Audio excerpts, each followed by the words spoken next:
ನಮಸ್ಕಾರ ವೀಕ್ಷಕರೇ, ಜಿ ಸಂವಾದಕ್ಕೆ ಸ್ವಾಗತ. ನಾನು ಶಿಲ್ಪಾ ರಾಜನ್. ನಿಗಮ ಮಂಡಳಿ ಸರ್ವೇ ಸಾಮಾನ್ಯವಾಗಿ ಸರ್ಕಾರ ಅಧಿಕಾರಕ್ಕೆ ಬಂದಾಗ ಅಧ್ಯಕ್ಷರನ್ನು ನೇಮಕ ಮಾಡೋದು ಸರ್ವೇ ಸಾಮಾನ್ಯ. ಆದರೆ ಕಾಂಗ್ರೆಸ್ ಪಕ್ಷ ಅಧಿಕಾರ ವಹಿಸಿಕೊಂಡು 6 ತಿಂಗಳು ಕಳೆದೇ ಹೋಯಿತು.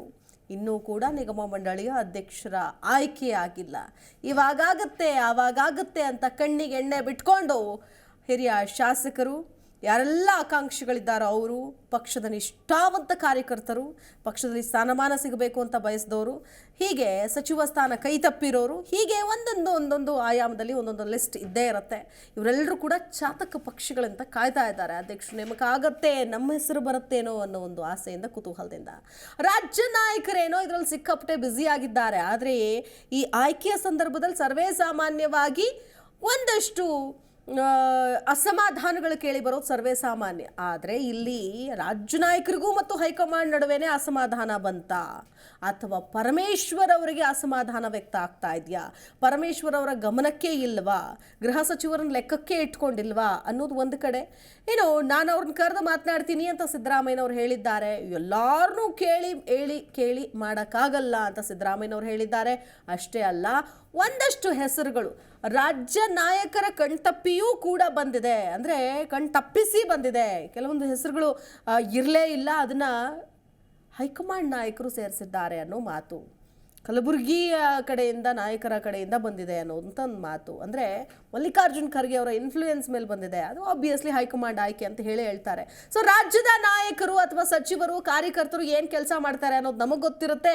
ನಮ್ಮನ್ನು ಮೀರಿ ಒಂದಷ್ಟು ಆಯ್ಕೆಗಳನ್ನು ಆಗಬಾರ್ದು, ಅದು ರಾಜ್ಯ ನಾಯಕರೇ ತೀರ್ಮಾನ ಮಾಡಬೇಕು ಅಂತ ಪರಮೇಶ್ವರ್ ಅವರು ಹೇಳಿದ್ದಾರೆ. ಹಾಗಾದ್ರೆ ಇದೇ ವಿಚಾರ ಸದ್ಯಕ್ಕೆ ಪಕ್ಷದಲ್ಲಿ ಅಸಮಾಧಾನಕ್ಕೆ ಕಾರಣ ಆಗಿದೆಯಾ? ಅನೇಕ ವಿಚಾರಗಳಿದೆ, ಎಲ್ಲವನ್ನು ಕೂಡ ಮಾತಾಡ್ತಾ ಹೋಗೋಣ. ಇದೇ ಹೊತ್ತಿನ ವಿಶೇಷ. ನಿಗಮ ಮಂಡಳಿ ಫೈಟ್, ಪರಂಗೆ ಸಿದ್ದು ಗುದ್ದು.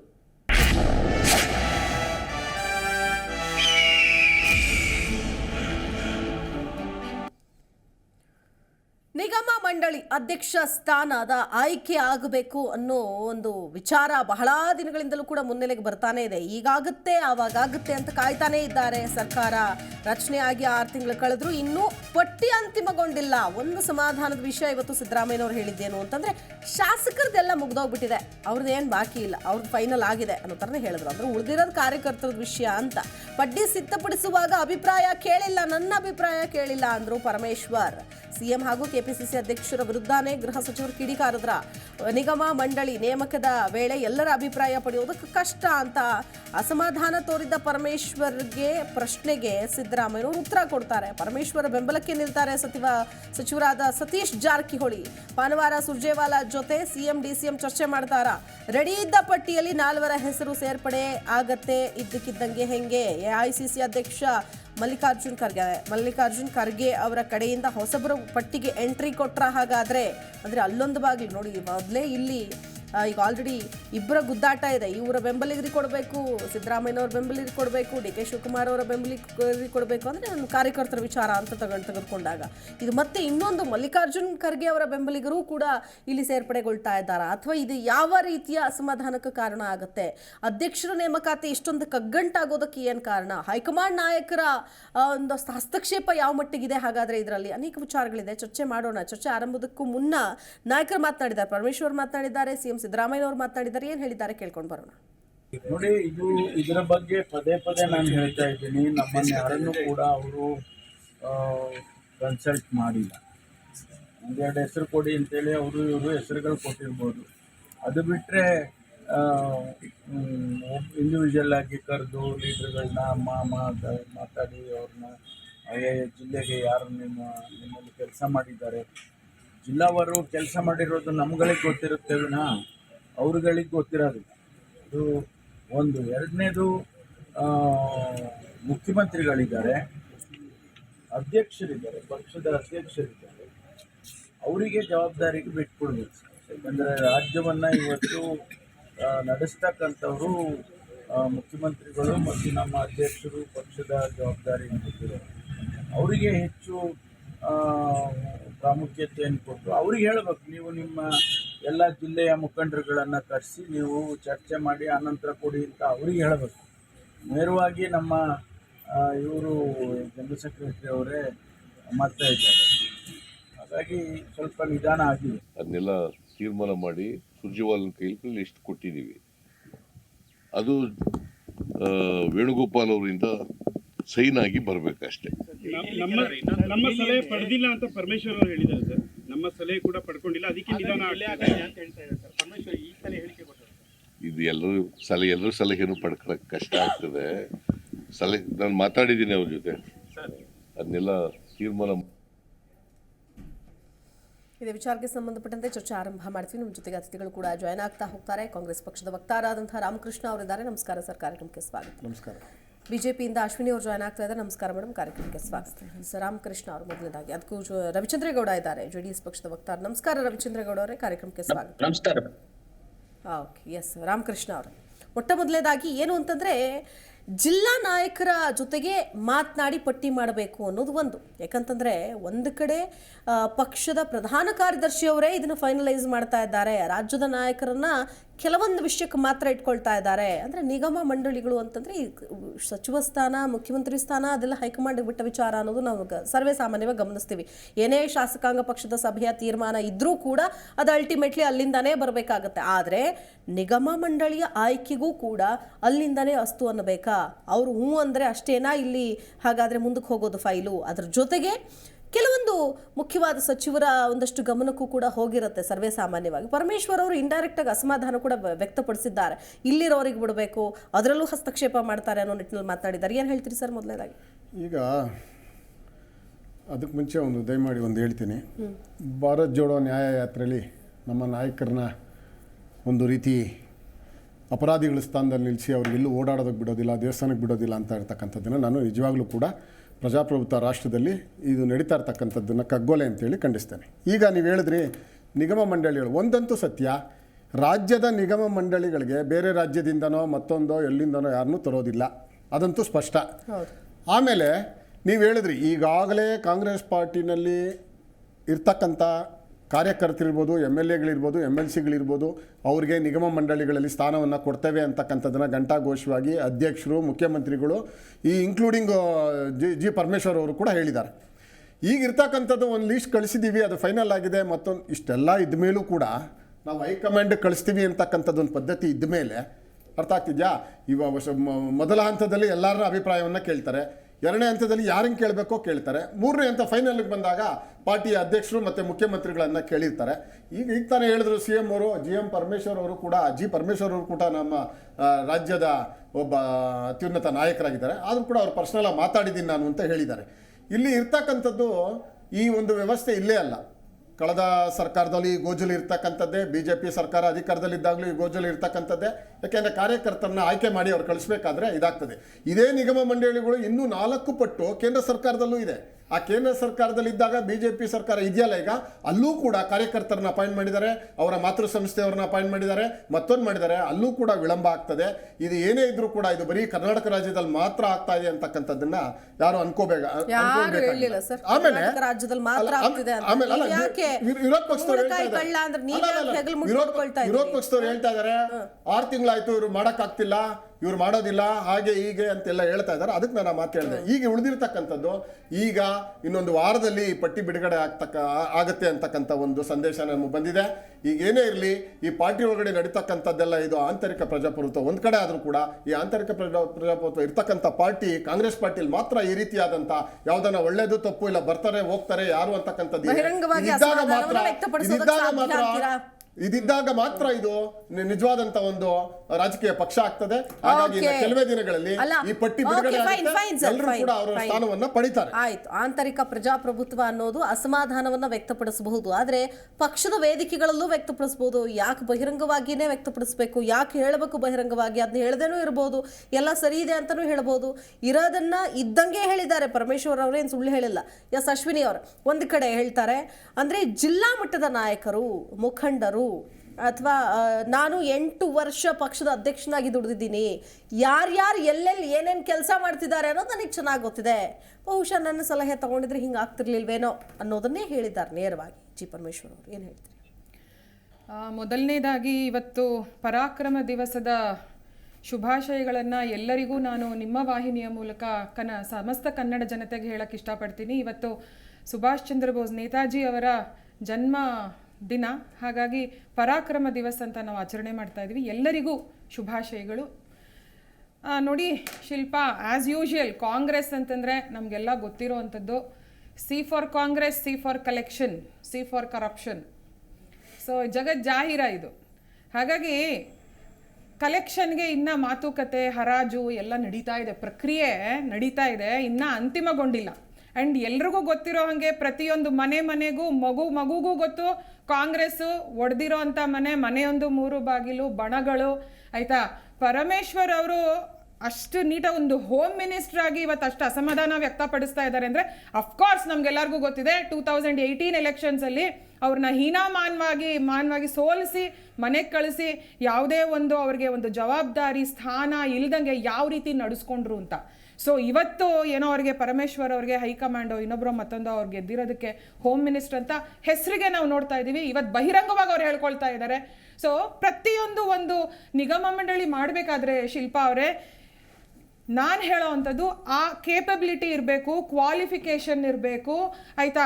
ಅವ್ರಿಗೆ ಅದು ಸೂಕ್ತ ಸ್ಥಾನಮಾನ ಅಂತ ಅನ್ನಿಸಿ ಅದನ್ನು ಕೊಡಬೇಕು. ಅಫ್ಕೋರ್ಸ್ ತುಂಬ ಪ್ರಮುಖ ಅಂತಂದರೆ ಇಲ್ಲಿ ಜಿಲ್ಲಾಧ್ಯಕ್ಷರು, ಜಿಲ್ಲಾ ಪದಾಧಿಕಾರಿಗಳು ತುಂಬ ಇಂಪಾರ್ಟೆಂಟ್ ಆಗ್ತಾರೆ. ಯಾಕೆ ಅಂತಂದರೆ ವಾರ್ಡ್ ಮಟ್ಟದಲ್ಲಿ, ಬೂತ್ ಮಟ್ಟದಲ್ಲಿ, ಮಂಡಲ ಮಟ್ಟದಲ್ಲಿ ಯಾರು ಕೆಲಸ ಮಾಡ್ತಿದ್ದಾರೆ, ಎಷ್ಟು ವರ್ಷದಿಂದ ಮಾಡ್ತಿದ್ದಾರೆ ಅನ್ನೋಂಥ ಪ್ರತಿಯೊಬ್ಬ ಡೆಡಿಕೇಟೆಡ್ ಕಾರ್ಯಕರ್ತನ ಬಗ್ಗೆ ಗೊತ್ತಿರೋ ಅಂಥದ್ದು ಜಿಲ್ಲಾ ಟೀಮ್ಗೆ.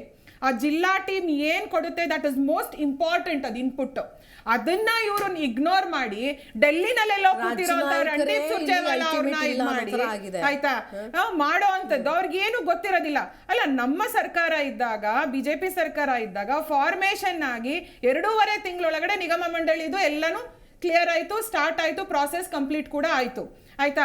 ನಮ್ಮಲ್ಲಿ hours is a cadre based party. ಕಾಂಗ್ರೆಸ್ಗೆ ಬಿಜೆಪಿಗೆ ನೀವು ಯಾವ ತರನು ತುಲನೆ ಮಾಡಬೇಡಿ ಇಲ್ಲಿ. Okay fine. ನಾನಿಲ್ಲಿ ಏನು ಯಾರನ್ನು ಎಲ್ಲೂ ಏನು ಕಂಪ್ಯಾರಿಸನ್ ಮಾಡೋದಕ್ಕೆ ಹೆಚ್ಚು ಕಡಿಮೆ ಅಂತ ಅಳಿಯಕ್ಕೆ ಕಾಂಗ್ರೆಸ್ ವಕ್ತಾರರು ಹೇಳ್ತಾ ಇದ್ರು ಬಿಜೆಪಿ ಅಷ್ಟು ಟೈಮ್ ತಗೊಳ್ತು, ಇಷ್ಟು ಟೈಮ್ ತಗೊಳ್ತು ಅಂತ ಆಯ್ತಾ. ಅದಕ್ಕೆ ನಾನು ಅವರಿಗೆ ಒಂದು ಕ್ಲಾರಿಫಿಕೇಶನ್. ಓಕೆ, ರವಿಚಂದ್ರೇಗೌಡ ಅವರೇ, ಮೊದಲನೇದಾಗಿ ಏನು ಹೇಳ್ತೀರಿ? ಈಗ ನಿಗಮ ಮಂಡಳಿ ಅಧ್ಯಕ್ಷ ಸ್ಥಾನದ ಜಟಾಪಟಿ, ಪೈಪೋಟಿ, ಆಬ್ವಿಯಸ್ಲಿ ಆಕಾಂಕ್ಷಿಗಳು ಅಂತಂದಾಗ ದೊಡ್ಡ ಮಟ್ಟದಲ್ಲಿ ಇದ್ದೇ ಇರ್ತಾರೆ. ಒಂದು ಆಡಳಿತಾರೂಢ ಪಕ್ಷದಲ್ಲಿ ಕೆಲಸ ಮಾಡಿ ಗೆಲ್ಸ್ಕೊಂಡು ಬಂದಿರ್ತಾರೆ.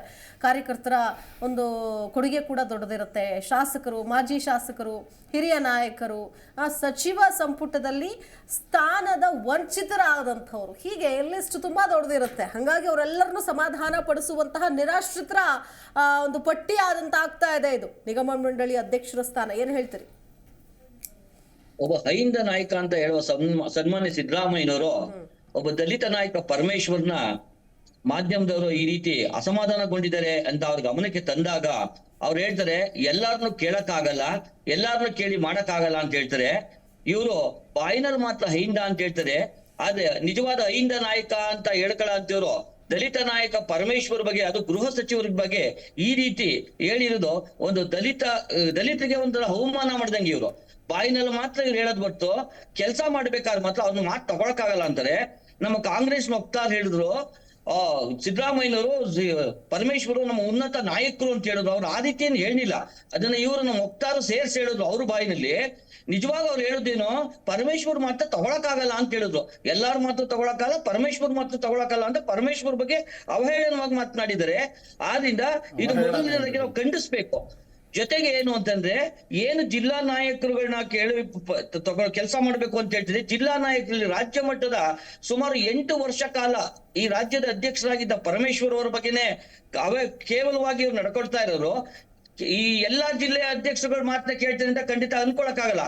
ಯಾಕೆ ಅಂತಂದ್ರೆ ಜಿಲ್ಲಾ ಅಧ್ಯಕ್ಷರಿಗೆ ಒಂದು ಸ್ಥಾನ ಕೊಟ್ಟರು ಸಾಕಾಗಿರುತ್ತೆ. ಅವ್ರನ್ನೇ ಒಂದು ಬೋರ್ಡ್ ಆಯ್ಕೆ ಮಾಡೋದು ದೊಡ್ಡದಿರುತ್ತೆ.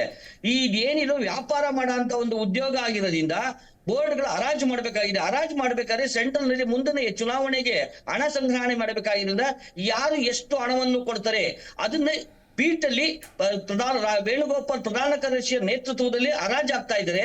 ಹೆಚ್ಚಿಗೆ ಬೀಟ್ ಬಂದಾಗ ಉಪಮುಖ್ಯಮಂತ್ರಿಗಳು, ಮುಖ್ಯಮಂತ್ರಿಗಳು ಇಬ್ಬರು ಸೇರಿ ಯಾರೆಷ್ಟು ಹೈಯೆಸ್ಟ್ ಬೀಟ್ ಕೊಡ್ತಾರೆ ಅವ್ರಿಗೆ ಕೊಡಬೇಕು ಅನ್ನೋದನ್ನ ಅವ್ರ ಆ ರೀತಿಯಾಗಿ ಇದು ಲೇಟ್ ಆಗ್ತಾ ಇದೆ ಹೊರತು ಇನ್ ಯಾವುದೇ ಇಲ್ಲಿ ಬೇರೆ ರೀತಿ ಇಲ್ಲ ಅಂತ ಹೇಳಕ್ ಬಯಸ್ತೀನಿ.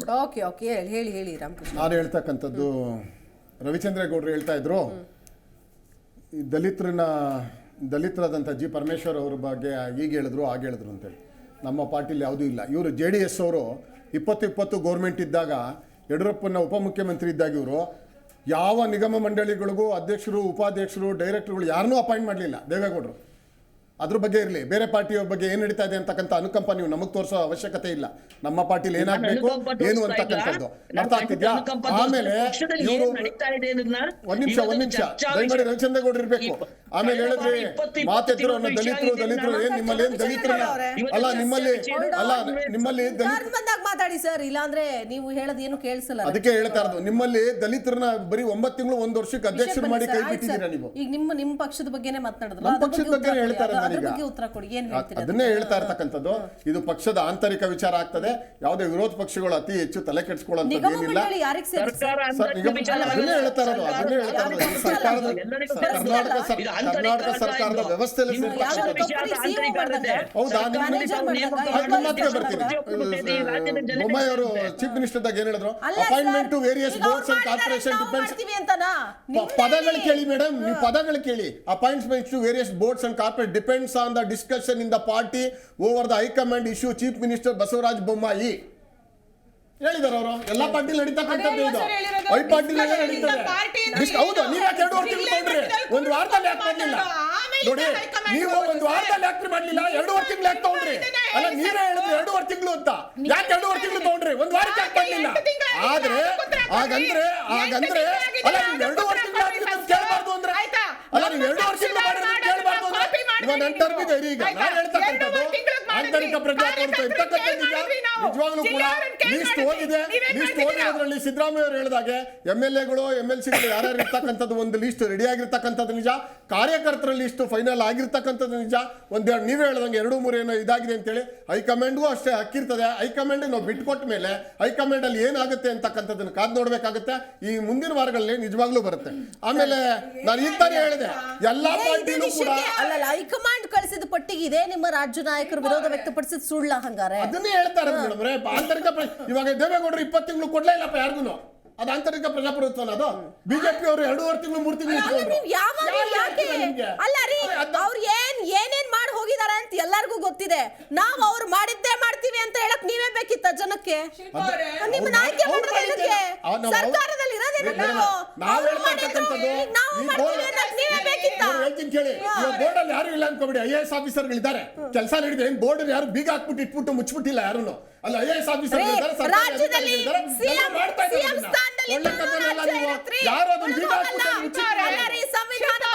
ಒಂದಷ್ಟು ಆಯ್ಕೆಗಳಾಗಬೇಕು ಅಂದಾಗ ಆಗಬೇಕು. ಸಿಎಂ ಸ್ಥಾನದಲ್ಲಿ ಕುರ್ಚಿ ಮೇಲೆ ಯಾರು ಇಲ್ಲ ಅಂದ್ರೂ ರಾಜ್ಯ ನಡೆಯುತ್ತೆ. ಬರೀ ವಿರೋಧ ಪಕ್ಷದ ನಾಯಕನ ಮಾಡಕ್ಕೆ 6 ತಿಂಗಳು 1 ವರ್ಷ ತಗೊಂಡ್ರೆ ವಿರೋಧ ಪಕ್ಷದ ನಾಯಕನ ಮಾಡಕ್ಕೆ 1 ವರ್ಷ ವಿರೋಧ ಪಕ್ಷದ ನಾಯಕ ಪಾರ್ಟಿ ಅಧ್ಯಕ್ಷ ಮಾಡಕ್ಕೆ 1 ವರ್ಷ ಅಲ್ಲ, ಪಾರ್ಟಿ ಅಧ್ಯಕ್ಷ ಮಾಡಕ್ಕೆ ಪಾರ್ಟಿ ಕೆಪಾಸಿಟಿ ಇಲ್ಲ ಅಂತ ಹಾಗಾಗಿ ಪಾರ್ಟಿ ತೀರ್ಮಾನ ಯಾವ ಅದಕ್ಕೆ ಕೇಳೋ ಅಧಿಕಾರ ನಿಮ್ಗಿಲ್ಲ. ನಮ್ಮ ಪಾರ್ಟಿ ನೀವೇ ಯಾರ್ರಿ ಅದು? ಗೊತ್ತಾಗ್ತಿದ್ಯಾ? ನಾನು ಹೇಳೋದು, ನಿಮ್ಮ ಪಾರ್ಟಿ ವಿರೋಧ ಪಕ್ಷದ ನಾಯಕನ ಮಾಡಕ್ 6 ತಿಂಗಳಾಯ್ತು, ಪಾರ್ಟಿ ಅಧ್ಯಕ್ಷ ಮಾಡಕ್ 1 ವರ್ಷ ಆಯ್ತು. ನೀವೇನ್ ನಮ್ಮ ಬಗ್ಗೆ ಹೇಳ್ತಕ್ಕಂಥದ್ದು? ನಾವು ರಾಜಕೀಯ ಪಕ್ಷಗಳಿಗೆ ವಿರೋಧ ಪಕ್ಷಗಳು ಕೇಳಬಾರ್ದು ಅಂತ ಹೇಳಲ್ಲ. ನೀವು ಮಾಡಿದ್ದೆ ತಪ್ಪು, ಅದೆಲ್ಲ ಅದೆಲ್ಲ ನಿಮ್ಮ ಪಾರ್ಟಿಯಲ್ಲಿ ನೀವು ಬಿಜೆಪಿ ನಡೀತಕ್ಕಂಥದ್ದು. ಹಾಗಾಗಿ 127 ನಿಗಮ ಮಂಡಳಿಗಳಿಗೆ ನೋಡ್ರಿ, ನಿಮ್ ಸಿಎಂ ತಗೊಳ್ಳೋಂಥದ್ದಲ್ಲ ಇದು. ಸಿಎಂ ತಗೊಳ್ಳೋಂಥದ್ದಲ್ಲ. ನಿಮ್ಗೆ ಅದೇ ಹೇಳ್ತೀನಿ, ನಿಮ್ ಬೊಮ್ಮಾಯಿ ಹೇಳಿದ್ದೀನಿ, ಇದು ನಮ್ಮ ಕೈಲಿಲ್ಲ ನೋಡಿ. ಮಾತಾಡಕ್ ಬಿಡ್ಬೇಕು. ಈ ತರ ಮಾತಾಡೋದಿಲ್ಲ, ಅದು ನಾವು ಮಾತಾಡ್ಬೇಕು. ನಿಮ್ಗೆ ಕೊಟ್ಟೇ ಇಲ್ಲ ಅವರು, ನಿಮ್ಗೆ ಕೊಟ್ಟೇ ಇಲ್ಲ ಅವರು. ಹೈಕಮಾಂಡ್ ನಾಯಕರೇ ಒಂದು ಪಟ್ಟಿ ಕಳಿಸ್ತಾರೆ ನೋಡಿ. ಸರ್ವೇ ಸಾಮಾನ್ಯವಾಗಿ ಈ ತರದ ನಿಗಮ ಮಂಡಳಿಗಳ ಅಧ್ಯಕ್ಷರ ಸ್ಥಾನವನ್ನು ಆಯ್ಕೆ ಮಾಡುವಾಗ ರಾಜ್ಯ ನಾಯಕರ ಒಂದು ಏನು ಬಹಳ ಇಂಪಾರ್ಟೆಂಟ್ ಆಗುತ್ತೆ. ಅವರ ಒಂದು ಡೆಸಿಷನ್ ಆಗಿರಬಹುದು, ಅಥವಾ ಅವರ ಇಂಟರ್ಫಿಯರೆನ್ಸ್ ಆಗಿರ್ಬೋದು, ಅಥವಾ ಅವರೇ ಸೂಚನೆ ಮಾಡಬೇಕು. ಸೂಚನೆ ಮಾಡಿದ ಇವ್ರು ಆಗಲ್ಲಪ್ಪ, ಇವರು ಇನ್ನೊಂದು ಪಟ್ಟಿ ಕೊಡಿ ಅಂತ ಅವ್ರು ಕೇಳಬೇಕು. ಆದರೆ ಇಲ್ಲ ಆಗಿರೋದೇನು? ಹೈಕಮಾಂಡ್ನಿಂದನೇ ಪಟ್ಟಿ ಬರುತ್ತೆ. ರಾಜ್ಯ ನಾಯಕರು ಸೂಚಿಸಿರೋ ಹೆಸರನ್ನು ಹೊರತಾಗಿ ಒಂದಷ್ಟು ಪಟ್ಟಿ ಬರುತ್ತೆ. ಬಹುಶಃ ಇದು ಬಿ ಜೆ ಪಿಯವ್ರಿಗೇನು ಅಷ್ಟೊಂದೇನು ಇದಾಗಲ್ಲ. ಯಾಕೆ ಅಂತಂದರೆ ನೀವು ಸರ್ವೇ ಸಾಮಾನ್ಯವಾಗಿ ಯಾವತ್ತು ಯಾವುದೇ ಏನೇ ಪಟ್ಟಿ ಕಳಿಸಿದ್ರು ಕೂಡ ನಿಮಗೆ ಬಂದಂತಹ ಪಟ್ಟಿಯಲ್ಲಿ ಹೈಕಮಾಂಡಿಂದ ಹೆಸರು ಕೂಡ ಸೇರಿಸ್ಕೊಂಡೇ ಬರ್ತಾ ಇದೆ. ಈಗ ಕಳೆದ 10 ವರ್ಷದಿಂದ ಹೇಳ್ತಾ ಇದ್ದೀನಿ. ಸೊ ಹಾಗಾಗಿ ಇದು ಬಟ್ ಈ ವಿಚಾರ ಬಿ ಜೆ ಪಿಯವ್ರಿಗೆ ನನ್ನ ಪ್ರಕಾರ ಇದ್ರ ಬಗ್ಗೆ ಸ್ಟ್ಯಾಂಡ್ ತೊಗೊಳೋದಕ್ಕೆ ಸಾಧ್ಯ ಆಗೋದಿಲ್ಲ. ಯಾಕಂದರೆ ಒಂದು ಟಿಕೆಟ್ ಕೊಡೋ ವಿಷಯಕ್ಕಾಗಿರ್ಬೋದು, ಇನ್ಯಾವುದೇ ವಿಷಯಕ್ಕಾಗಿರ್ಬೋದು, ಹೈಕಮಾಂಡ್ನಿಂದ ಏನು ಬರುತ್ತೋ ಅದೇ ಅಂತಿಮ. ಸೊ ಅದು ಮತ್ತೆ ಕಾಂಗ್ರೆಸ್ನಲ್ಲಿ ಈಗ ಮುಂದುವರಿತಾ ಇದೆ ಅನ್ನೋದೇ ಈಗ ವಿಶೇಷತೆ. ಏನು ಹೇಳ್ತೀವಿ? ಹೈಕಮಾಂಡ್ ತರಿಸ್ಕೊಳ್ಳೋದು ಯಾರ ಹತ್ರ ಇಂದ? ಹೈಕಮಾಂಡ್ ತರಿಸ್ಕೊಳ್ಳೋದು ಯಾರ ಹತ್ರ ಇಂದ? ಬೂತ್ ಮಟ್ಟದ ಕಾರ್ಯಕರ್ತರಿಂದ, ಜಿಲ್ಲಾ ಮಟ್ಟದ ಕಾರ್ಯಕರ್ತರಿಂದ, ಮತ್ತೆ ಅವ್ರ ಇಂಟರ್ನಲ್ ಸರ್ವೆಗಳಿಂದ. ಸೊ ಹಾಗಾಗಿ ಜಿನೈನ್ ಕ್ಯಾಂಡಿಡೇಟ್ಸ್ ಯಾರು, ಎಷ್ಟೊಂದು ಜನ ಆಸ್ಪಿರೆಂಟ್ಸ್ ಇರ್ತಾರೆ, ಯಾರು ಕೆಲಸ ಮಾಡಿದಾರೆ ಅವ್ರನ್ನ ಗುರುತಿಸಿ ಕೊಡುವಂಥದ್ದು ಯುನೀಕ್ನೆಸ್ ಇರೋದು only and only in BJP. ಮತ್ತು ಇನ್ನೊಂದು ವಿಷಯ ಹೇಳ್ತೀನಿ ನೋಡಿ, ಕಾಂಗ್ರೆಸ್ಸಲ್ಲಿ ತುಂಬ ಇವತ್ತಿನ ದಿನ ಅತ್ಯಂತ ಶೋಚನೀಯ ಪರಿಸ್ಥಿತಿ ಇರುವಂಥದ್ದು. ಯಾಕೆ ಅಂತಂದರೆ ಮೂಲ ಕಾಂಗ್ರೆಸ್ಸಿಗರನ್ನ ಎಲ್ಲರನ್ನ ಗಂಟು ಮುಟ್ಟೆ ಪ್ಯಾಕ್ ಮಾಡಿಸಿ ವಲಸೆ ಬಂದಿರೋರು ಅಧಿಕಾರ ಅನುಭವಿಸ್ತಾ ಇರೋವಂಥ ದಿನಗಳಿದು. ಸೊ ಪರಮೇಶ್ವರ್ ಅವ್ರನ್ನ ಯಾವ ರೀತಿ ನಡೆಸ್ಕೋತಾ ಇದ್ದಾರೆ ಅನ್ನೋದು, ಮೂಲ ಕಾಂಗ್ರೆಸ್ಸಿಗರಾದಂತಹ ಪರಮೇಶ್ವರ್ ಅವ್ರನ್ನ ಯಾವ ರೀತಿ ಸಿದ್ದರಾಮಯ್ಯನವ್ರು ನಡೆಸ್ಕೋತಾ ಇದ್ದಾರೆ ಅಂತ ಇಡೀ ಜಗತ್ ಜಾಹೀರಾಗಿದೆ. ದಿನ ಬೆಳಿಗ್ಗೆ ಆದರೆ ಪತ್ರಿಕೆಗಳಲ್ಲಿ, ಮಾಧ್ಯಮಗಳಲ್ಲಿ ನಾವು ನೋಡುವಂಥದ್ದು. ಆಯ್ತಾ? ಇನ್ನೊಂದು ಕಡೆ ನೋಡಿದ್ರೆ republic of Kalaburagi mister Priyanka Kharge, ಆಯ್ತಾ, ಅವರಂತೂ ಒಳ್ಳೆ ಅವ್ರ ಕಿರೀಟ ಒಂದಿಲ್ಲ ತಲೆ ಮೇಲೆ ಓಡಾಡಕ್ಕೆ. ಆ ರೀತಿ ಸ್ಟೇಟ್ಮೆಂಟ್ಸ್ ಕೊಡ್ತಾರೆ ಅವರು. ಆ್ಯಂಡ್ ಆ ರೀತಿ ಪ್ರಜಾಪ್ರಭುತ್ವಕ್ಕೆ ವಿರೋಧವಾಗಿ ಸ್ಟೇಟ್ಮೆಂಟ್ಸ್ ಕೊಡ್ತಾರೆ ಅವರು. ಆ್ಯಂಡ್ ಯಾರು ದೊಡ್ಡವರು, ಚಿಕ್ಕವರು, ಹಿರಿಯರು, ಕಿರಿಯರು ಯಾರನ್ನೂ ಕನ್ಸಿಡರ್ ಮಾಡಲ್ಲ. ಆ್ಯಂಡ್ ಯಾವುದೇ ಪಕ್ಷದ ಹಿರಿಯರಿಗಾಗಲಿ keep politics aside, but apart from that respect ಅ ಲೀಡರ್ನೋ ಅಷ್ಟು ಸೌಜನ್ಯತೆ ಕೂಡ ಇಲ್ಲ ಆ ಡೆಮಾಕ್ರೆಟಿಕ್ ರಿಪಬ್ಲಿಕ್ ಆಫ್ ಕಲಬುರಗಿ ಅಧ್ಯಕ್ಷರಿಗೋ ಇಲ್ಲ ಚೇರ್ಮನ್ಗೋ, ಆಯಿತಾ, ಇಲ್ಲ ನಾಯಕರಿಗೆ. ಮತ್ತು ಇವರು ನಮ್ಮ ರಾಮಕೃಷ್ಣ ಅವ್ರು ಹೇಳ್ತಾ ಇದ್ರು ಆಂತರಿಕ ಡೆಮಾಕ್ರೆಸಿ ಅಂತಂದ್ಬಿಟ್ಟು. ಆಂತರಿಕ ಡೆಮಾಕ್ರೆಸಿ ಏನು ಅಂತಂದ್ಬಿಟ್ಟು ಸರ್, 8 ತಿಂಗಳಿಂದ ಕರ್ನಾಟಕದ ಜನತೆ ನಾವು ಎಲ್ಲರೂ ನೋಡ್ತಾ ಇದ್ದೀವಿ ಸರ್, ಯಾವ್ಯಾವ ರೀತಿ ಕಾರ್ಡ್ಬೋರ್ಡ್ ಬಾಕ್ಸ್ಗಳು, ಸೂಟ್ ಕೇಸ್ಗಳು ಎಲ್ಲೆಲ್ಲಿ ಪಾಪ ಎಲ್ಲೆಲ್ಲಿ ಹುದುಗಿಟ್ಟಿದ್ದೋ ಎಲ್ಲ ಆಚೆ ಬಂದು ಪಾಪ ಎಲ್ಲ ಇಡಿ ಅಲ್ಲಿ ಇಲ್ಲಿ ಸೇರ್ಕೊಂಡ್ಬಿಟ್ಟಿದೆ. ಸೊ ಈಗ ನಿಮ್ಗೆ ಉಳ್ಕೊಂಡಿರೋ ಅಂಥ ದಾರಿ ಏನು ಹೇಳಿ, ಬರೀ ನಿಗಮ ಮಂಡಳಿ. ಹಾಗಾಗಿ ನೀವು ಪಟ್ಟಿ ಫೈನಲ್ ಮಾಡೋಕ್ಕಾಗ್ತಾ ಇಲ್ಲ ಪಾಪ. ಯಾಕೆ ಅಂತಂದರೆ ಎಲ್ಲ ಮುಚ್ಚೋಗಿದೆ, ದಾರಿಗಳು ಮುಚ್ಚೋಗಿದ್ವು. ಸೊ ಎಲೆಕ್ಷನ್ಗಳಿತ್ತು ಪಾಪ, ತುಂಬ ನಿರಾಸೆ ಆಗಿದೆ, ಹಾಗಾಗಿ ಡಿಲೇ ಆಗ್ತಾ ಇದೆ. ಸೊ ಇದು ಜನರಿಗೂ ಗೊತ್ತು, ಪ್ರತಿಯೊಬ್ಬರಿಗೂ ಗೊತ್ತಿದೆ.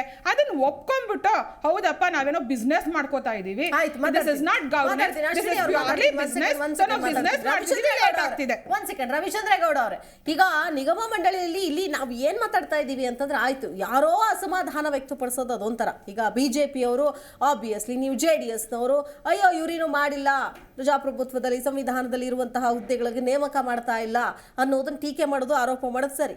ಬಟ್ ಇಲ್ಲಿ ಆರೋಪ ಮಾಡ್ತಿರೋದು ಯಾರು ಬಹಿರಂಗವಾಗಿ? ಖುದ್ದು 8 ವರ್ಷಗಳ ಕಾಲ ಪಕ್ಷದ ಅಧಿಕಾರದ ಚುಕ್ಕಾಣಿಯನ್ನು ಹಿಡ್ಕೊಂಡು ಪಕ್ಷವನ್ನು ನಡೆಸ್ಕೊಂಡು ಹೋದಂತಹವರು, ಒಂದು ಗೃಹ ಮಂತ್ರಿಯ ಸ್ಥಾನದಲ್ಲಿದ್ದಂಥವರು, ಒಬ್ಬ ಹಿರಿಯ ನಾಯಕರು.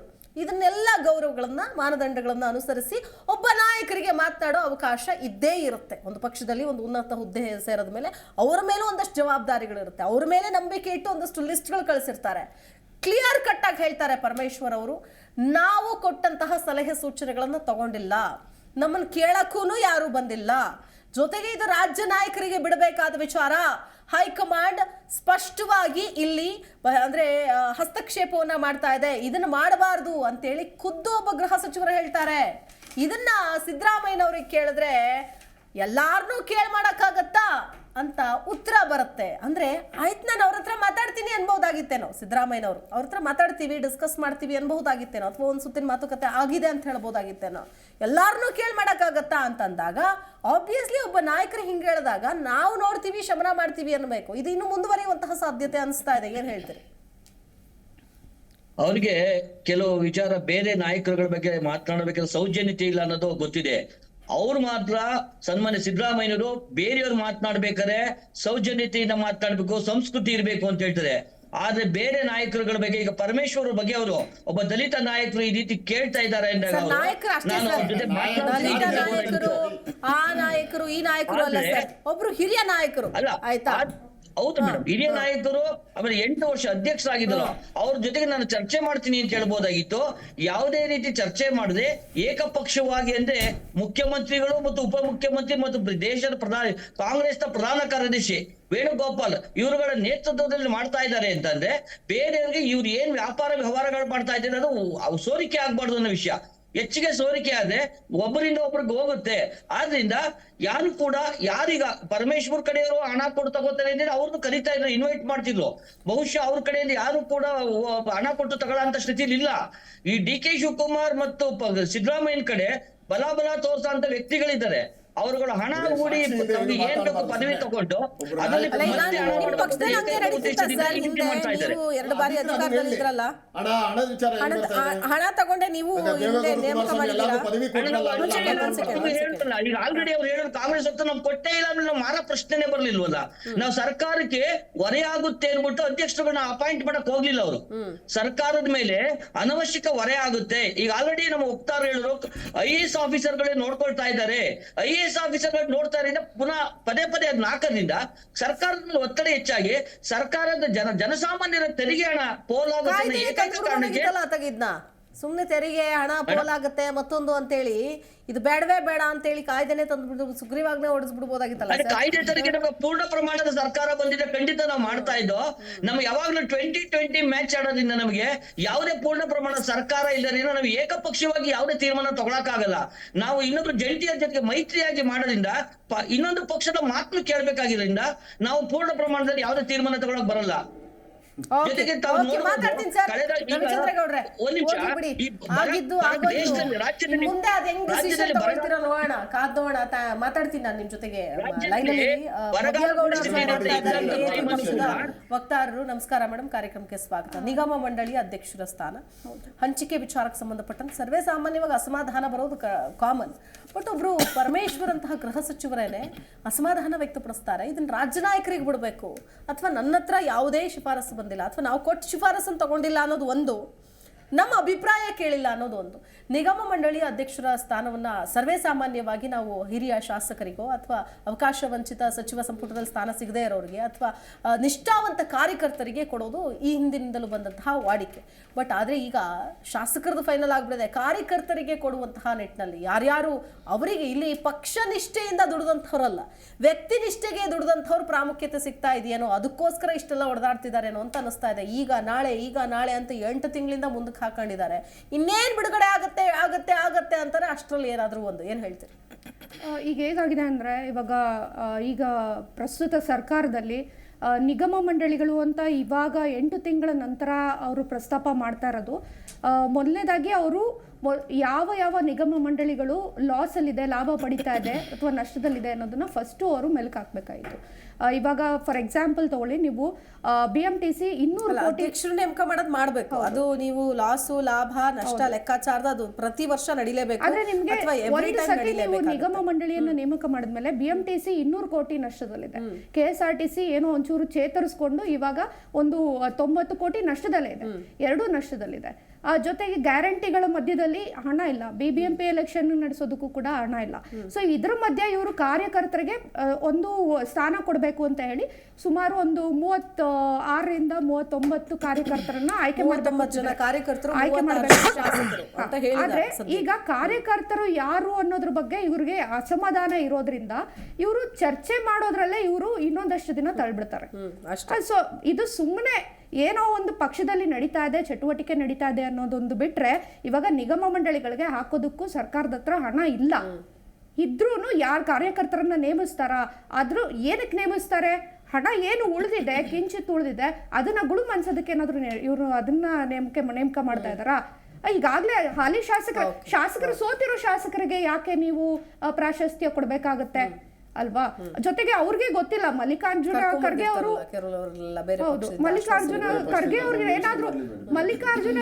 ಅವರು ಇವರಿಗೆ DK ಶಿವಕುಮಾರ್ಗಾಗ್ಲಿ ಅಥವಾ ಸಿದ್ದರಾಮಯ್ಯ ಅವ್ರಿಗಾಗ್ಲಿ ಇಬ್ಬರು ನಾಯಕರಿಗೆ ಹೇಳದೆ ಕೆಲವು ಹೆಸರನ್ನ ಅನುಮೋದಿಸಿ ಅಂತ ಸೂಚನೆ ನೀಡಿದಾರಾ? ಸೊ ಇದೆಲ್ಲ ಅವರೇ ಡಿಸ್ಕಸ್ ಮಾಡ್ಬೇಕಾಗತ್ತೆ. ಆದ್ರೆ 3 ಜನನು ರಾಜಿ ಆಗಲ್ಲ ಇದ್ರ. ಮೇಡಮ್ ಅವ್ರು ಹೇಳಿದ್ರು, ಹಳಬರು ಈಗ ಇರ್ತಕ್ಕಂಥವ್ರೆಲ್ಲ ಸಿದ್ದರಾಮಯ್ಯ ಬಂದು ಅಧಿಕಾರ ಚಲಾಯಿಸ್ತಾ ಇದ್ದಾರೆ, ಮತ್ತೊಂದು ಅಂತ ಹೇಳಿದ್ರು. ಬೊಮ್ಮಾಯಿ ಅವರು ಎಲ್ಲಿಂದ ಬಂದರು ಏಕ್ದಮ್ ಹೇಗೆ ಮಿನಿಸ್ಟರ್ ಆದರು ಅದೆಲ್ಲ ಹೇಳ್ತೀನಿ. ಆಮೇಲೆ ಇವರು BMTC ನಷ್ಟ ಅಂತ ಹೇಳಿದ್ರು. ದಯಮಾಡಿ ನಿಮಗೆ ಅಂಕಿಅಂಶ ಕಡಿಮೆ ಇದೆ ಅನಿಸುತ್ತೆ. BMTCನ ಮುಚ್ಚಬೇಕು ಅಂತೇಳಿ 2300 ಬಸ್ಗಳನ್ನ ಗ್ಯಾರೇಜಿಗೆ ಬಿಸಾಕಿದ್ರು. ಮತ್ತೆ ಅದನ್ನು ಪುನಶ್ಚೇತನಗೊಳಿಸಿ ಮತ್ತೆ ಡ್ರೈವರ್ಗಳನ್ನ ಕೆಲಸಕ್ಕೆ ತೊಗೊಳ್ತಾ ಇದ್ದೀವಿ. ಮತ್ತೆ 1800 ಬಸ್ಗಳನ್ನ ಖರೀದಿ ಮಾಡ್ತಾ ಇದ್ದೀವಿ. ಈಗಾಗಲೇ 400 ಬಸ್ಸು ರೋಡಲ್ಲಿ ಓಡಾಡ್ತಾ ಇದೆ. ಹಾಗಾಗಿ ನಷ್ಟ ಇದ್ದಿದ್ರೆ ಅದನ್ನೆಲ್ಲ ಖರೀದಿ ಮಾಡೋಕ್ಕಾಗ್ತಿರ್ಲಿಲ್ಲ, ಇಲ್ಲ ಅಂದ್ರೆ ಅಪಾಯಿಂಟ್ಮೆಂಟ್ ಮಾಡ್ಕೊಳಕ್ಕಾಗ್ತಿಲ್ಲ. ಒಂದು ನಿಮಿಷ ಮೇಡಮ್ ಅವರೇ ಮಾತಾಡಕ್ಕೆ ಬರಬೇಕು ದಯವಿಟ್ಟು. ನಾನು ಹೇಳ್ತೀನಿ ಕೇಳಿ, ಎಷ್ಟು ನಷ್ಟ ಇತ್ತು ಅನ್ನೋದನ್ನ ಹೇಳ್ತೀನಿ. ಅವ್ರ ಕಾಲದಲ್ಲಿ ನಿಮ್ಗೆ ಅದನ್ನ ಮುಚ್ಚಿಬಿಡ್ಬೇಕು ಅನ್ನೋ ಮಟ್ಟಕ್ಕೆ ಹೋಗಿ ಅದರಲ್ಲಿ ಇದ್ದಂಥ ದುಡ್ಡು ದುಳುಮ್ ಮಾಡ್ಕೊಂಡಿದ್ದವ್ರು ಅವರು. ನಾವೀಗ ಅದನ್ನ ಯಾವುದು ಮಾರಾಟ ಮಾಡಿಲ್ಲ, ಇಲ್ಲ ಮತ್ತೊಂದು ಮಾಡಿಲ್ಲ, ಮತ್ತೆ ಅದು ಪುನಶ್ಚೇತನ ಕೊಡ್ತಾ ಇದ್ದೀವಿ. ಇಡೀ ಶಕ್ತಿ ಯೋಜನೆ ಇಡೀ ದೇಶ ತುಂಬ ಮಹಿಳೆಯರಿಂದ ಎಲ್ಲರಿಗೆಲ್ಲ ದೇವಸ್ಥಾನದಿಂದ ಯಾತ್ರಾ ಸ್ಥಳದಿಂದ ಎಲ್ಲ ಹೋಗ್ತಾ ಇದೆ. ಈಗ ನಾವು ಹೇಳ್ತಕ್ಕಂಥದ್ದು, ಇವ್ರು BJP ಅವ್ರು ಇನ್ನೊಂದು ಹೇಳಿದ್ರು, ಅವರು ಈ ಫ್ಯಾಕ್ಟ್ರಿ ಇದು ಇವಾಗ ಈ ಸ್ಕ್ಯಾಮ್ಗಳಿಂದ ಇವ್ರಿಗೆ ಅಭ್ಯಾಸ, ದುಡ್ಡು ಮಾಡಿ ಯಾರೋ ದುಡ್ಡು ಮಾಡ್ತಾ ಇದ್ದಾರೆ, ದುಡ್ಡು ಕಲೆಕ್ಟ್ ಮಾಡ್ಕೊಂಡು ಮೇಲೆ ಕಳಿಸ್ತಾ ಇದ್ದಾರೆ ಅಂತೇಳಿ JDS ರವಿಚಂದ್ರೇಗೌಡ ಅವರು ಹೇಳಿದ್ರು, ಇವರು ಹೇಳ್ತಾ ಇದ್ರು AAP ಅವರು. ನಾನು ಹೇಳ್ತಕ್ಕಂಥದ್ದು, ಬರೀ ಒಂದು ಸೋಪ್ ಫ್ಯಾಕ್ಟ್ರಿಲಿ ಇರ್ತಕ್ಕಂಥ ಮಾಡಾಳು ಮನೆ ಒಳಗಡೆ 8 ಕೋಟಿ ದುಡ್ಡು ಹಿಡಿದಿದ್ರು. ಅರ್ಥ ಆಗ್ತಿದ್ಯಾ? ಅದು ಬಿಡಿ, ಅದೇನಾಯ್ತು ಅನ್ನೋದನ್ನ ಮುಂದಿನ ಮಾತಾಡೋಣ. ಈಗ ಹೌದು ಹೌದು ಹೌದು ಕೋರ್ಟ್ ಮೇಡಮ್ ಕೋರ್ಟ್ ಸ್ಟೇ ಕೊಟ್ಬಿಟ್ಟಿದೆ. ಒಂದ್ ನಿಮಿಷ ಇರಿ, ನಾವು ಅದನ್ನ ಕೇಸ್ ಹಿಡಿದ್ವಿ, ಅದನ್ನ ಬುಕ್ ಮಾಡಿದ್ವಿ, ಎಲ್ಲ ಮಾಡಿದ್ವಿ. ಆದ್ರೆ ಕೋರ್ಟ್ ಸ್ಟೇ ಕೊಟ್ಬಿಟ್ಟಿದೆ. ಕೋರ್ಟ್ ಮುಂದೆ ನಾವೇನು ಮಾಡಕ್ಕಾಗಲ್ಲ. ನಾವು ಹೇಳ್ತಕ್ಕಂಥದ್ದು, ಸ್ಕ್ಯಾಮ್ಗಳಲ್ಲೇ ಮುಳುಗಿದ್ದಂತ BJP ಸರ್ಕಾರಗಳು ಈ ಬಗ್ಗೆ ನೀವು ಅವರಿಂದ ದುಡ್ಡು ತಗೊಂಡ್ವಿ, ಇವರಿಂದ ದುಡ್ಡು ತಗೊಂಡ್ವಿ ಅನ್ನೋದು ಹೇಳ್ಬೇಡಿ. ನೀವು ಬರೀ ಬೊಮ್ಮಾಯಿ ಅವರು ಮನೆ ಹತ್ರನೇ ಡ್ರಗ್ಸ್ ಅಲ್ಲ ಮೇಡಮ್, ಡ್ರಗ್ಸ್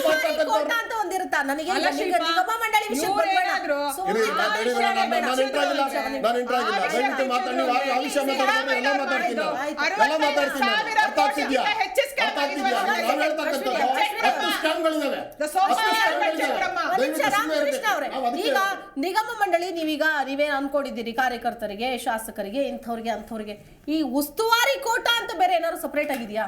ಉಸ್ತುವಾರಿ ಕೋಟ ಅಂದ್ರೆ ಎಲ್ಲಾರು ಕಾರ್ಯಕರ್ತರಿಗೆ ನೋಡಿ, ಮುಖ್ಯಮಂತ್ರಿ ಆಗ್ಲಿ, ಉಪಮುಖ್ಯಮಂತ್ರಿ ಆಗ್ಲಿ, ಮಂತ್ರಿಗಳಾಗ್ಲಿ, ಅರ್ಥ ಆಗ್ತಿದ್ಯಾ, ಗೆದ್ದಿರೋರಾಗ್ಲಿ, ಸೋತಿರೋರಾಗ್ಲಿ, ಕಾರ್ಯಕರ್ತ ಆಗ್ಲಿ, ಇಲ್ಲ ಬೇರೆ ಪಾರ್ಟಿಯಿಂದ ಬಂದಿರೋನಾಗ್ಲಿ, ಎಲ್ಲಾರು ಕಾರ್ಯಕರ್ತರೆ. ಅವರ ಕಾರ್ಯಕ್ಷಮತೆ ನೋಡಿ, ಅವರ ಪಕ್ಷದ ಬೆಳವಣಿಗೆ, ಕಾರ್ಯಕರ್ತರ ಬಗ್ಗೆ ಅಥವಾ ಏನ್ ಯಾರಿಗೆ ಕೊಡ್ಬೇಕು, ನಿಷ್ಠಾವಂತರು ಯಾರಿದ್ದಾರೆ ಏನು ಅನ್ನೋದನ್ನ ಯಾರಿಂದ ಕೇಳಬೇಕು? ಉಸ್ತುವಾರಿಗಳು ರಾಜ್ಯ ನಾಯಕರಿಂದಾನೇ ಅಲ್ವಾ? ಆಯ್ತು, ಅಧ್ಯಕ್ಷರ ಹತ್ರನೇ, CM ಹತ್ರನೇ ಅಥವಾ ಹಿರಿಯ ನಾಯಕರ ಹತ್ರನೇ, ಆಯಾ ರಾಜ್ಯದ ಅಧಿಕಾರಿ ಅಭಿಪ್ರಾಯ ತಗೊಂಡಿದ್ದಾರೆ. ಫೈನಲ್ ಪಟ್ಟಿ ಒಂದ್ ನಿಮಿಷ ಇರಿ. ಫೈನಲ್ ಪಟ್ಟಿ ಏನಿದೆ, ಫೈನಲ್ ಪಟ್ಟಿ ಒಂದ್ ನಿಮಿಷ ಇರ್ರಿ.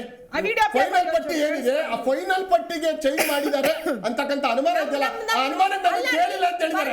ಹಾಗಾಗಿ ಯಾರಾದ್ರೂ ಸಾಧ್ಯ ಏನ್ರಿ? ಒಬ್ರು ಪರಮೇಶ್ವರ್ ಅಲ್ಲ ರೀ, ಕೊನೆಗಳಿಗೆ ಏನೋ ಬದಲಾವಣೆ ಆಗಿದೆ ಅಂತ ಗಾಳಿ ಸುದ್ದಿ ಬಂದಿದೆಯಲ್ಲ, ಆ ವಿಚಾರವಾಗಿ ಹೇಳಿದ್ರೆ ಹೊರತು ಅದಕ್ಕೆ ಮುಂಚೆ ಅವ್ರು ಕೇಳಿಲ್ಲ ಅಂತಕ್ಕಂಥ ಸುಳ್ಳೋದು. ಅದಕ್ಕೆ ಮುಂಚೆ ಕೇಳಿಲ್ಲ ಅಂತಕ್ಕಂಥ ಸುಳ್ಳು. ನಾನು ಕ್ಲಾರಿಟಿ ಕೊಡ್ತಾ ಇದ್ದೀನಿ. ಪಾರ್ಟಿ ಒತ್ತಾರದಾಗ ಹೇಳ್ತಾ ಇದ್ದೀನಿ, ಅದು ಕೊನೆಗಳಿಗೆ ಬದಲಾವಣೆ ಆಗಿದೆ. ಪರಮೇಶ್ವರ್ ಅವರು ನಾನು ಅದನ್ನೇ ಮಾಡಿದ್ರೆ ಪಾರ್ಟಿ ವಕ್ತಾರ ನಾನು ಮೆಸೇಜ್ ತಗೊಂಡು ಬಂದು ಕೂತಿದ್ದೀನಿ ಇಲ್ಲಿ. ನಾನು ಹೇಳ್ತಾ ಇದ್ದೀನಿ, ಕೊನೆಗಳಿಗೆ ಏನೋ 3-4 ಜನ ಬದಲಾವಣೆ ಆಗಿದೆ ಅಂತೇಳಿ ಯಾವ ಗಾಳಿ ಸುದ್ದಿ ಇದೆ, ಆ ಗಾಳಿ ಸುದ್ದಿ ನನ್ನ ಕೇಳಿಲ್ಲ ಅವರು ಅಂತ ಹೇಳಿದಾರೆ ಹೊರತು ಇಡೀ ಪಟ್ಟಿ ಮಾಡಿರ್ತಕ್ಕಂಥದ್ದು MLAಗಳು, MP ಗಳು, ಕಾರ್ಯಕರ್ತರು ಮಾಡಿದ್ರೆ ಸರಿ ಇಲ್ಲ, ನನಗೆ ಕೇಳೇ ಇಲ್ಲ ಅಂತ ಹೇಳ್ತಾರೆ. ಕೊನೆಗಳಿಗೆ ಬದಲಾವಣೆ ರಾಜ್ಯದ ನಾಯಕರು ಕೇಳಿ ಮಾಡಬೇಕು, ಅವರೇ ಡಿಸಿಷನ್ ತಗೊಳ್ತಾ ಇದ್ದಾರೆ. ಇದೆಲ್ಲ ಇವ್ರ ಮಾತುಗಳೇ, ನಮ್ಮ ಮಾತಲ್ಲ. ಹೌದು, ಅವ್ರು ಹೇಳ್ತಾ ಇರ್ತಕ್ಕಂಥದ್ದು ಕೊನೆಗಳಿಗೆ ಯಾವ್ದೋ ಬದಲಾವಣೆ ಆಗಿದೆ ಅಂತ ನೀವು ಹೇಳ್ತಾ ಇದ್ದೀರಲ್ಲ ಮೀಡಿಯಾದವರು, ಆ ಬದಲಾವಣೆ ಬಗ್ಗೆ ನನಗೇನು ಮಾಹಿತಿ ಇಲ್ಲ, ನಾನು ಯಾರು ಕೇಳಿಲ್ಲ ಅಂತ ಹೇಳಿದ್ದಾರೆ. ಹಾಗಂತೇಳಿ ಇಡೀ ಲಿಸ್ಟ್ ತಯಾರಾಗಿರ್ತಕ್ಕಂಥದ್ದನ್ನ ಪರಮೇಶ್ವರ್ ಅವರು ಕೇಳೇ ಇಲ್ಲ ಅಂತಕ್ಕಂಥದ್ದು ಹಾಸ್ಯಾಸ್ಪದ ಆಗುತ್ತೆ. ಹಾಗಾಗಿ ಅದನ್ನ ಅದ್ಯಾವ್ದು ನಡೆದಿರ್ತಕ್ಕಂಥದ್ದಲ್ಲ. ಕೊನೆ 2 ಬದಲಾವಣೆ ಏನಾದ್ರು ಆ ಗಾಳಿ ಸುದ್ದಿ ಹಾಸ್ಯಾಸ್ಪದ ಏನ್ ಗೊತ್ತಿಲ್ವಾ ಅವರಿಗೆ? ಬುದ್ಧಿ ಮಾತಾಡ್ತೀನಿ, ನಾನು ಫೋನ್ ಮಾಡಿ ಮಾತಾಡ್ತೀನಿ ಅಂತ ಹೇಳಿದ್ದಾರೆ. ಆ ಪದವಿನೆಲ್ಲ ಆ ಮಟ್ಟಿಗೆ ತಿಳಿಸ್ಬೇಡಿ. ನಿಮ್ಮ ಜೋಕರ್ಗಳು, ಪ್ರಾಣಿಗಳು, ಪಕ್ಷಿಗಳೆಲ್ಲ ನಿಮ್ಮಲ್ಲಿ ಇರೋದು, ನಮ್ಮಲ್ಲೆಲ್ಲ ಹೇಳ್ಬೇಡಿ. ನೀವು ಪದವಿಗೆ ಮರ್ಯಾದೆ ಕೊಟ್ಟು ಮಾತಾಡೋ ರಾಷ್ಟ್ರೀಯ ಪಕ್ಷ, ನೀವು ಸರಿಯಾಗಿ ಮಾತಾಡ್ಬೇಕು. ನೀವು ಪ್ರಾಣಿ, ಪಕ್ಷಿ ಅದು ಇದೆಲ್ಲ ಹೇಳಕ್ ಹೋಗ್ಬೇಡಿ. ನಾವು ಹೇಳ್ತಕ್ಕಂಥದ್ದು ಇನ್ನೊಂದು ವಾರದಲ್ಲಿ ಈ ಪಟ್ಟಿ ಬಿಡುಗಡೆ ಆಗುತ್ತೆ, ಈ ಸಮಸ್ಯೆ ಬಗೆಹರಿಯುತ್ತೆ. ಆಮೇಲೆ ಬಜೆಟ್ನಲ್ಲಿ 127 ನಿಗಮ ಮಂಡಳಿಗಳಿಗೆ ದುಡ್ಡನ್ನ ಎತ್ತಿಟ್ಟಿದ್ದೇವೆ. ಹಣದ ಕೊರತೆ ಇಲ್ಲ. ಅರ್ಥ ಆಗ್ತಿದೆ? ಅದನ್ನು JDS ಅವರಿಗೆ ಕನ್ಫರ್ಮ್ ಮಾಡ್ತಾ ಇದೀವಿ. ಹಣದ ಕೊರತೆ ಇಲ್ಲ. ಬಜೆಟ್ ಅಲ್ಲೇ ಅದಕ್ಕೆ ಅಲೋಕೇಶನ್ ಮಾಡಿದೀವಿ. ಎಲ್ಲ ನಿಗಮ ಮಂಡಳಿಗಳಿಗೂ ದುಡ್ಡು ಏನು ಹೋಗ್ಬೇಕು ಅದು ಹೋಗ್ತಾ ಇದೆ. ಹಾಗಾಗಿ ಕೆಲಸ ಮಾಡ್ತಾ ಇದೆ. ಅಪಾಯಿಂಟ್ಮೆಂಟ್ ಮಾಡ್ತೀನಿ.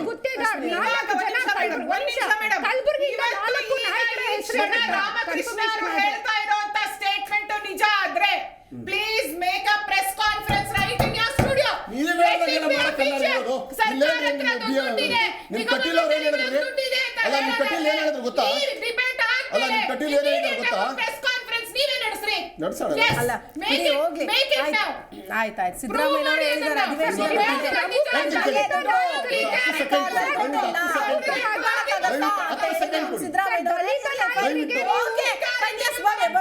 ದಲಿತ ನಾಯಕರಿಗೆ ನೀವು ಇಂಪಾರ್ಟೆನ್ಸ್ ಕೊಡ್ತಾ ಇಲ್ವಾ? ಖರ್ಗೆ ಅವರು 4 ಜನರ ಹೆಸರನ್ನ ಅಲ್ಲಿ ಕೊಟ್ಟಿದ್ದಾರೆ ಪಟ್ಟಿಯಲ್ಲಿ. ಲಲಿತ್ ರಾಘವ್, ಸಿ ನರೇಂದ್ರ, ಮಜರ್ ಖಾನ್, ಜಗದೇವ್ ಗುತ್ತೇದಾರ ಅಂತ 4 ಜನರ ಪಟ್ಟಿ ಇದೆ. ಆದ್ರೆ ಈ ಪಟ್ಟಿ ಇದು ಸೋರ್ಸ್ ಸೋರ್ಸ್ ಪ್ರಕಾರ 4 ಜನರ ಹೆಸರು ಇನ್ವಾಲ್ವ್ ಆಗಿದೆ ಸರ್ ಇದರಲ್ಲಿ. ಆ ಪಟ್ಟಿಯನ್ನ ನೋಡಿ ಕಲಬುರಗಿಯಲ್ಲಿ ಯಾಕೆ ಈ 4 ಜನರ ಹೆಸರು ಪಟ್ಟಿಯಲ್ಲಿದೆ ಅಂತ ಹೇಳಿ ನಮ್ಮ ಡಿ ಕೆ ಶಿವಕುಮಾರ್ ಅವರು ಪಟ್ಟಿಯನ್ನು ರದ್ದುಗೊಳಿಸಲು ಸೂಚನೆ ಮಾಡಿದ್ದಾರೆ. ಹಾಗಾದ್ರೆ ನೀವು ಕನ್ಫರ್ಮೇಶನ್ ಕೊಟ್ರೆ ಈ 4 ಜನ ಪಟ್ಟಿಯಲ್ಲಿ ಇರ್ತಾರಾ ಇರಲ್ವಾ ಅನ್ನೋದನ್ನು ಕನ್ಫರ್ಮೇಶನ್ ಕೊಟ್ಬಿಡಿ. ಒಂದು. ಇನ್ನೊಂದು, ಇಲ್ಲ ಇವ್ರು 4 ಜನ ಪಟ್ಟಿಯಲ್ಲಿ ಇಲ್ಲ ಅಂದ್ರೆ ನಿಮ್ಮ ಏನು ಪ್ರಧಾನಮಂತ್ರಿ ಕ್ಯಾಂಡಿಡೇಟ್ ಯಾರಿದ್ದಾರೆ ಲೋಕಸಭಾ ಎಲೆಕ್ಷನ್ ನಲ್ಲಿ, ಈಗ ಬರ್ತಾ ಇರೋ ಎಲೆಕ್ಷನ್ ಅಲ್ಲಿ, ಅವ್ರಿಗೆ ನೀವು ಇವ್ರು ಹೇಳಿದಷ್ಟು ನಿಜ ಆಯ್ತು ಅಂತಂದ್ರೆ ರಾಮಕೃಷ್ಣ ಅವ್ರ ಕೈ ಒಂದು ಪ್ರೆಸ್ ಕಾನ್ಫರೆನ್ಸ್ ಹೌದು ಸರ್, ದಲಿತ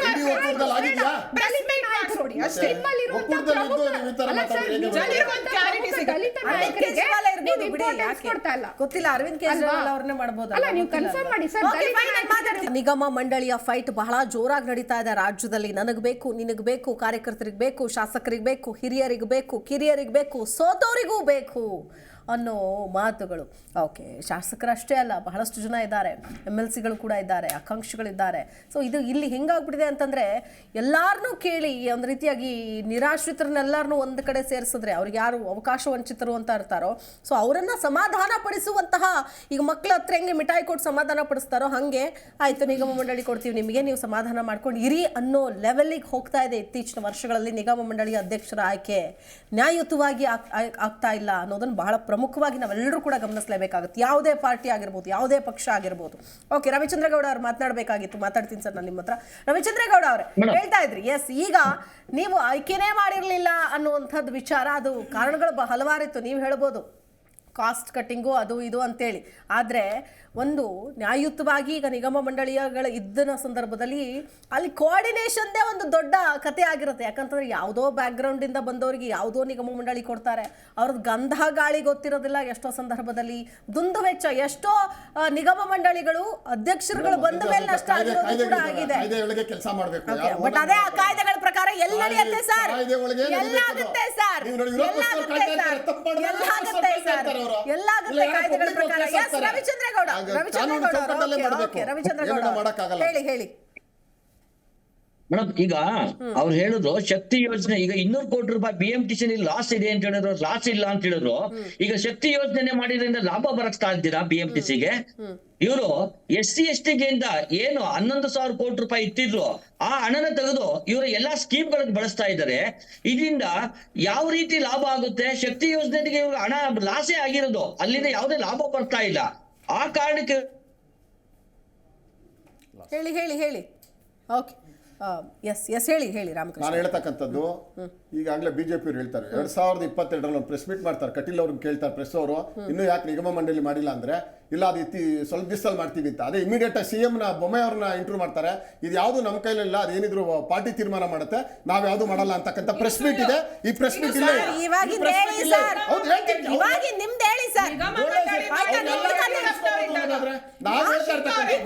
ಬಿಜೆಪಿ ಸರ್ಕಾರಕ್ಕೆ ವಾಪಸ್ ಹೋಗ್ಲಾ ರಾಮಕೃಷ್ಣ ಅವರೇ? ರಾಜಕೀಯ ವ್ಯವಸ್ಥೆ ಅವ್ರದೇ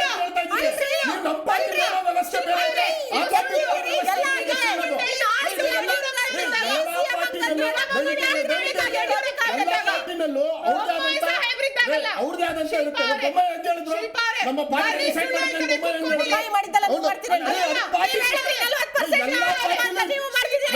ಎಲ್ಲ ಪಾರ್ಟಿ ಮೇಡಮ್ ಅವರೇ, ಇಡೀ ದೇಶದಲ್ಲಿ ರಾಜಕೀಯ ಪಕ್ಷಗಳು ನಡೀತಕ್ಕಂಥದ್ದೇ ಅದೇನು ವಿಶೇಷ ಅಲ್ಲ. ಒಂದು ನಿಮಿಷ, ಇಡೀ ದೇಶದಲ್ಲಿರ್ತಕ್ಕಂಥ ರಾಜಕೀಯ ಪಕ್ಷಗಳು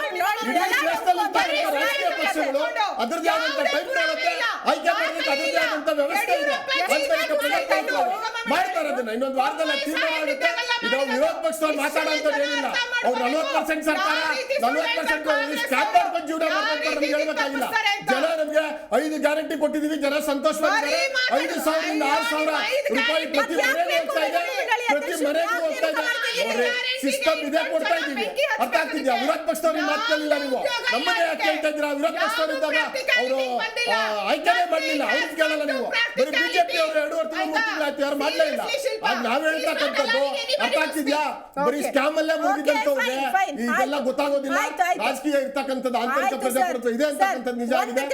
ಇನ್ನೊಂದು ವಾರದಲ್ಲಿ ಇಷ್ಟಪಡ್ತೀನಿ. ಒಂದು ತಿಳ್ಕೊಳ್ಳಿ ಸರ್, ಅಧಿಕಾರದಲ್ಲಿರೋ ಬರ್ತೀನಿ ಅಶ್ವಿನಿ ಅವ್ರು, ನಿಮಗೆ ನೆಕ್ಸ್ಟ್ ಬರ್ತೀನಿ. ಅಧಿಕಾರದಲ್ಲಿರೋರು ದಯವಿಟ್ಟು ಅಧಿಕಾರ ಕೊಟ್ಟ ಮೇಲೆ ಅದನ್ನ ಹೆಂಗ ಸದ್ಬಳಕೆ ಮಾಡ್ಕೋಬೇಕು ಅನ್ನೋದು ನೋಡಿ.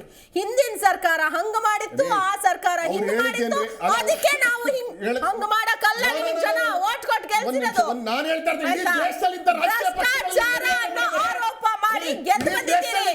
ಅವರು ಭ್ರಷ್ಟಾಚಾರ ಮಾಡ್ತಿದ್ರು, ನಾವು ಭ್ರಷ್ಟಾಚಾರ ಮಾಡ್ತೀವಿ ಅಂತ ಮುಗಿತಲ್ಲ ಅಲ್ಲಿಗೆ. ಇನ್ನೇನು ಬೊಮ್ಮಾಯಿ ಅವ್ರು ಹಂಗೆ ಹೇಳಿದ್ರು, ನಾವು ಹಂಗೆ ಮಾಡ್ತೀವಿ ಅಂತ ಎಷ್ಟು ತಿಂಗಳಾಯ್ತು ನಿಮಗೆ? ನಾನು ಹೇಳ್ತಾ ಇರೋದು ಹೇಳ್ಬೇಡಿ, ಉತ್ತರ ಬೇಡ ನನಗೆ, ಹೇಳ್ತಾ ಇರೋದು. ದೇಶದಲ್ಲಿ 300 ಪಾರ್ಟಿಗಳಿದಾವೆ, ಎಲ್ಲ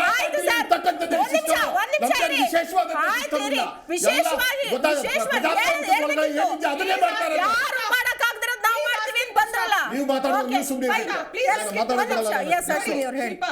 ಅಂಡ್ ಕರ್ನಾಟಕದ ಜನತೆ ಗಮನಿಸಬೇಕು.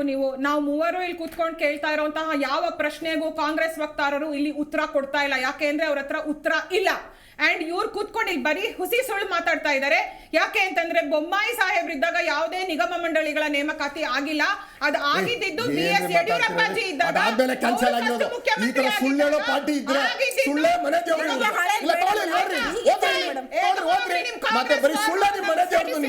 ರಾಷ್ಟ್ರೀಯ ಪಕ್ಷ ಸುಳ್ಳು ಹೇಳ್ತಾರೆ, ಡಿಬೇಟಿಗೆ ಬಂದು ಬರೀ ಸುಳ್ಳು ಹೇಳ್ತಕ್ಕಂಥವ್ರು ನೀವು.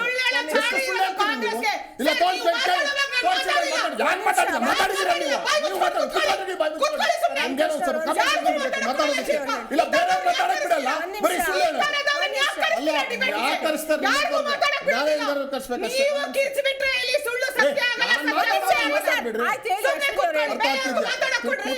ಅವರು ಆಂಕರ್ ಅವ್ರು ನಮ್ಗೆ ಹೇಳ್ಬೇಕು, ನೀವ್ಯಾರು ಹೇಳಕ್ಕೆ? ಅವ್ರು ಹೇಳ್ಬೇಕು ನಮ್ಗೆ.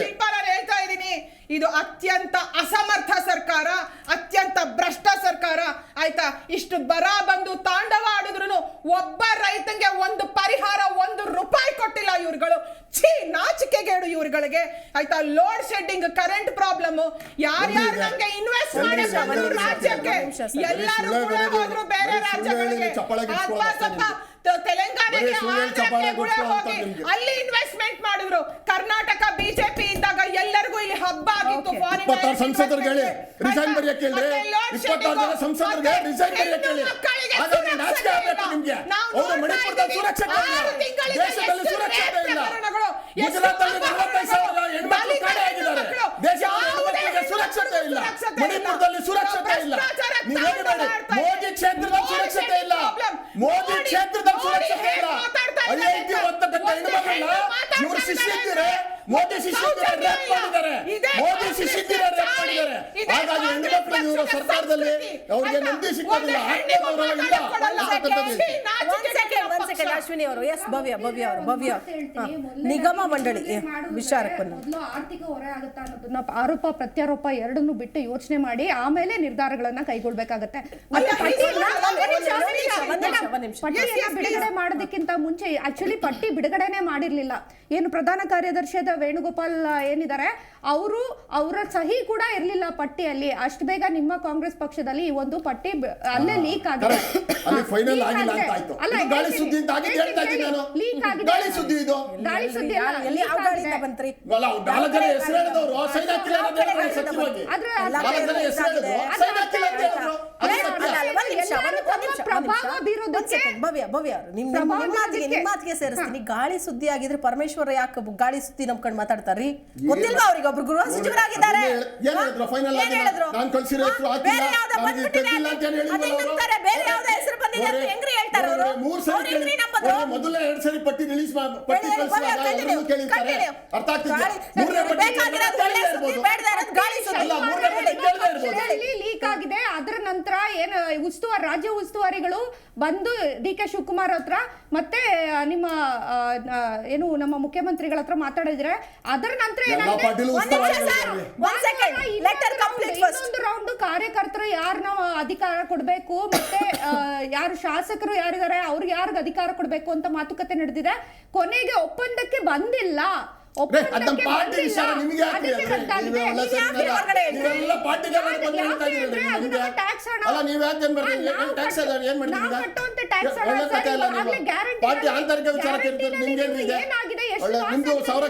ನೀವ್ ಯಾವ್ದು ಪ್ಲಾನ್ ನ ಬಹಿರಂಗ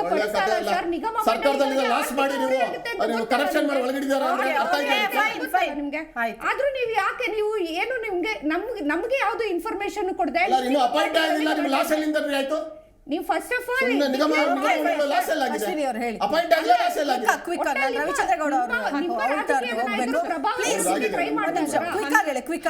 ಸಾವಿರ ಕೋಟಿ SC/ST ಗೆ ಎತ್ತಿಟ್ಟಿದ್ದಂತ ಹಣನ ಗ್ಯಾರಂಟಿಗೆ ಬಳಸ್ಕೊಂಡು ಅವ್ರಿಗೂ ನಿಗಮ ಮಂಡಳಿ ಮಂಡಳಿಗೆ OBC ನಿಗಮ ಮಂಡಳಿ ಇದೆ ಇವ್ರೆ ಅದಕ್ಕೂ ₹1 ದುಡ್ಡು ಕೊಟ್ಟಿಲ್ಲ ಸರ್ಕಾರ. ಮಾಡ್ಬಿಟ್ಟು ಯಾರಿಗೇನು ಅಭಿವೃದ್ಧಿ ರವಿಚಂದ್ರ ಗೌಡ ಅವರೇ ಹೇಳಿ ಅಂತಿಮವಾಗಿ ಒಂದು ಹಂತಕ್ಕೆ ಬರ್ತೀನಿ ಸರ್. ಹೇಳಿ ಸರ್, ನಿಗಮ ಮಂಡಳಿ ನಮ್ಮ ಸರ್ಕಾರ ಯಾವುದೇ ರೀತಿ ಬೋರ್ಡ್ ಚೇರ್ಮನ್ ಗಳು ಮಾಡಿಲ್ಲ ಅಂದ್ರೆ 2018 ಸರ್ಕಾರದಲ್ಲಿ ಕುಮಾರಸ್ವಾಮಿ ಅವರು ಚೇರ್ಮನ್ ಬೋರ್ಡ್ ಗಳ ಕೊಟ್ಟಿದ್ದಾರೆ. ಜೊತೆಗೆ ನಾನು ಕೂಡ ಅರಣ್ಯ ಮತ್ತು ವಸತಿಗೆ ನಿರ್ದೇಶಕನಾಗಿ ಆಯ್ಕೆಯಾಗಿದ್ದೆ.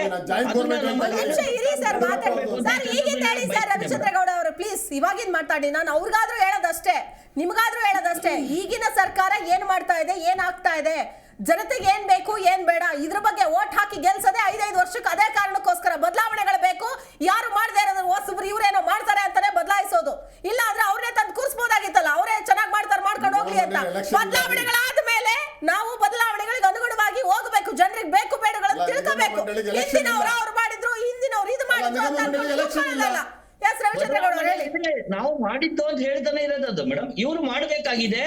ಇವ್ರು ಕರೆಕ್ಟ್ ಆಗಿ ಎಲ್ಲಾ ನಾಯಕರುಗಳನ್ನು ಹೋಮ್ ಮಿನಿಸ್ಟರ್ ಪರಮೇಶ್ವರ್ನು ಕೂಡ ಗಣನೆಗೆ ತಗೊಂಡು ರಾಜ್ಯದಲ್ಲಿರೋ ಎಲ್ಲಾ ಮಂತ್ರಿಗಳ ಜೊತೆ ಚರ್ಚೆ ಮಾಡಿ ಯಾವುದೇ ರೀತಿ ಹಣ ತೆಗೆದುಕೊಳ್ಳದೇನೆ ಸಾಮಾನ್ಯ ಕಾರ್ಯಕರ್ತರುಗಳಿಗೆ ಕೊಡಬೇಕು ಅಂತ ಈ ಸಂದರ್ಭದಲ್ಲಿ ಹೇಳಕ್ ಬಯಸ್ತೇನೆ. ಓಕೆ ಫೈನ್, ಎಸ್ ಹೇಳಿ ಸರ್ ರಾಮಕೃಷ್ಣ ಅವರೇ.